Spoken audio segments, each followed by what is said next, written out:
তোদের আব্বাস একা ভালো, জুতো পেটা করা দরকার তোদের। আর জুতো এমনি নয়, ভিজিয়ে মারা দরকার এই অন্ধভক্তদের। হ্যাঁ, হোয়াট ইজ দিস হ্যারবিন হুজুর? বাড়ি এই মহিষপতাস। এই হুজুর অন্য হুজুরদের সাথে টক্কর নিচ্ছে। পীরজাদা আব্বাস সিদ্দিকী হুজুর একটা কথা বলেছিল কদিন আগে ভাঙড়ে, যে সওগাত মোল্লা জাহান্নামের কুকুর। এই হ্যারবিন হুজুর সেই এ সম্পর্কে অনেক কিছু বলা যায়, এটা হাফ লেডি, সবসময় হ্যারবিন মাথায় দিয়ে থাকে। এই হ্যারবিন হুজুর এখন হুজুরদের সাথে টক্কর লেগেছে। কোন এক ব্যক্তি, এই যে মিজানুর রহমান আজহারির বক্তব্য, অনেক দিনকার আগের বক্তব্য, এই যে আব্বাস ভাইজানের যে ওই যে ভাঙরে উনি বলেছিলেন যে সওগাত মোল্লা জাহান্নামের কুকুর, তাও নাম ধরে বলিনি, জাহান্নামের কুকুর। আর এই হ্যারবিন হুজুর সেই ভিডিওটা নিয়ে এমন ভাবে এই যে বুকের মারছে না, আমিও মারছি বুকে। নে, এত বড় বুকের পাটা আছে আব্বাসের বিরোধিতা করার। বক্তব্য করলো আর বুক চাপড়ালো, এরা বুক চাপড়ালো। ওনার তো আমার মনে হয় লাঞ্চ ফেটে যাবার কথা ছিল, লাঞ্চ ফাটেনি, কিন্তু ওনার বুক এক্সরে করার দরকার, ওনার বুক এক্সরে করা দরকার।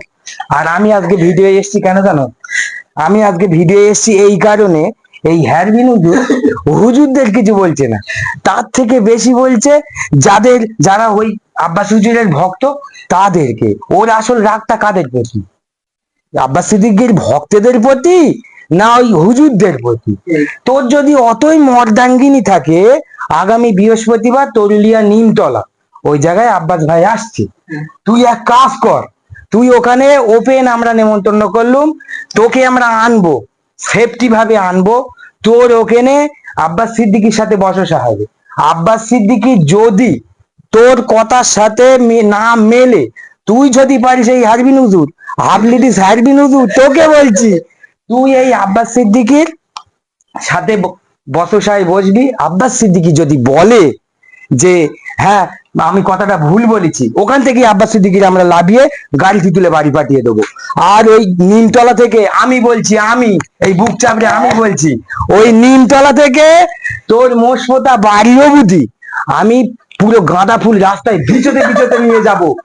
আর তোর হাতে হাত দিয়ে আমরা ওই যত ওই আশপাশে আব্বাস সিদ্দিকীর অন্ধভক্ত, তোর কথায় অন্ধভক্ত, তুই তো চোখায়লা ভক্ত, আমরা অন্ধভক্ত, তো যাই হোক আমরা সবাই মিলে তোর হাতে হাত রেখে বায়াত হব, বায়াত হব হুজুর। তুই কিন্তু বৃহস্পতিবারে আসিস ভাই, তোকে ওপেন দাউদ দিলুম।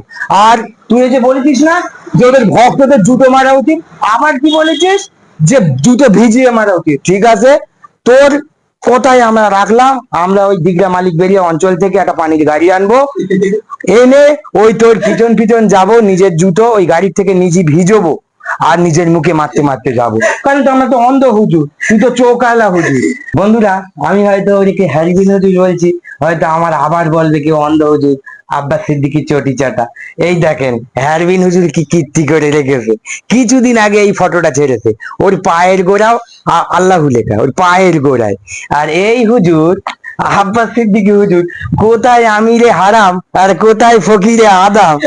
এই ফকিরে আদাম যার নামে তাল পুকুর ঘটি পড়ে না, সে এসে আব্বাস হুজুরির ভুল ধরে। আর ভুল ধরছে তো আব্বাস হুজুরির ধরুক, ভুল যদি করে থাকে ওনার ব্যাপার, উনি উত্তর দেবে। আর এই যে উনি ওনার রাগটা মেটাচ্ছে যত ওই ভাইজানের ছেলে পিলে আছে তাদের ওপর। তাই হুজুরকে বলছি, হুজুর যখন এই মমতা ব্যানার্জির উম্মতরা গিয়ে বলে ওরে আমার উম্মতের, তখন তোমার ভিডিও করার সার জাগে না, তখন তোমার ভিডিও করার সার জাগে না। যখন কেউ এসে বলে কোরআন মুছে যাবে, মমতা ব্যানার্জির উন্নয়ন মুছবে না, তখন তোমার সার জাগে না। কোনো মুসলিম ওই সওগাত মোল্লা এসে যখন ঢোল বাজায়, যখন ভাই ফোটালায়, তখন তোমার সার জাগে না। কারণ তুমি তো ওই নবীর উম্মত, মমতা দিদির উম্মত। আমরা বুঝতে পেরেছি তুমি যে কি সেকুলার, আমরা বুঝতে পেরেছি ভাই। বেশি পাঁয়তারি মেরো না, ভিডিও তুমি যেরকম করতে পারো আমরাও ওইরকম করতে পারি। তুমি কত কিছু বললে না, আসসালামু আলাইকুম আমার ছিঁড়ে নেবে, এই কথা বললে না, আমরা ছেঁড়ার কথা বলবো না, আমরা ছিঁড়ে নিতে পারি না, আমরা কোপাকুপি মারামারি চুরিদারি করতে পারি না। তোমরা চোর, তোমরা কোপাকুপি করো, তৃণমূলের একটা নেতার নাম করো, সেই নেতা আমি ওপেন বলে দেবো যে নেতার নাম করবে সে চোর, সে দুর্নীতিবাজ। আর তুমি আব্বাস সিদ্দিকী কেন, নওশাদ সিদ্দিকী কেন, সামান্য একটা চুটকো চাটকা আইএসএফ নেতার নাম বলো দিন, যে চুরি করেছে প্রমাণ দিতে পারলে আমি তোমার হাতে হাত রেখে বাড়াতে হবো। তুমি যদি বিজেপি করতে বলো তাই করবো, তুমি যদি তোলামূল করতে বলো তাই করবো। চামচা কোথাকার। আর একটা কথা, এর জন্য কোনো কালো লাভ লাল লাভ আমার দেওয়ার দরকার নেই। এই হোয়াট ইজ দিস হ্যারবিন হিজড়ে হুজুর, হাফ লেডিস, এই হুজুরির সবাই কালো লাভ আর লাল লাভ দিয়ে ভরিয়ে দিও, আমার দেওয়ার দরকার নেই। এ একটা কথা বলেছে, এ কোন গান্ডু, আবু জেহেল হলো নবীর বংশ, আবু জেহেলের বিরোধিতা করিস কেন? এখানে কেতাবে পেয়েছে আবু জাহেল নাকি নবীর বংশধর ছিল। আমি তো অনেক হুজুরির জিজ্ঞেস করেছি, কোনো জায়গায় পেলাম না। আবার গুগলে সার্চ করেছি, গুগল কিন্তু এই তোলামূলের হয়ে সাপোর্ট করে। গুগল এই হ্যারবিন হিজড়ে হ্যারবিন হুজুরির সাপোর্ট করিনি। গুগলও বলেছে যে আবু জাহেল নবীজির বংশধর ছিল না। নবীজি সা এর চাচা আবু জাহেল ছিলেন না, বরং তিনি ছিলেন নবীজি সা এর একজন চরম শত্রু, যার আসল নাম আমর ইবনে হিশাম। তিনি কুরাইশ বংশের বনু মাখজম গোত্রের সদস্য ছিলেন, আর নবীজি সা বনু হাসিম গোত্রের ছিলেন। তো আব্বাস সিদ্দিকীর ভুল ধরছে, আমি যদি ওর ভুল ধরি ও প্যান্টে পেচ্ছাপ করবে, প্যাম্পাস পরার টাইম পাবে না। হ্যারবিন হুজুর, হ্যারবিন হুজুর, তুমি সাবধান হয়ে যাও। তোমার তোমার বিরুদ্ধে দাঁড়ানোর লোক কিন্তু হয়ে গেছে। ওই ভাব মেরে ঠোঁট কামড়ে মাথায় হ্যারবিন পরে কায়দা মারার দিন শেষ। তাহার নামের কুকুর মনে করি আমি, ওর বিষয়ে কোনো উত্তর দিতে রাজি নয়।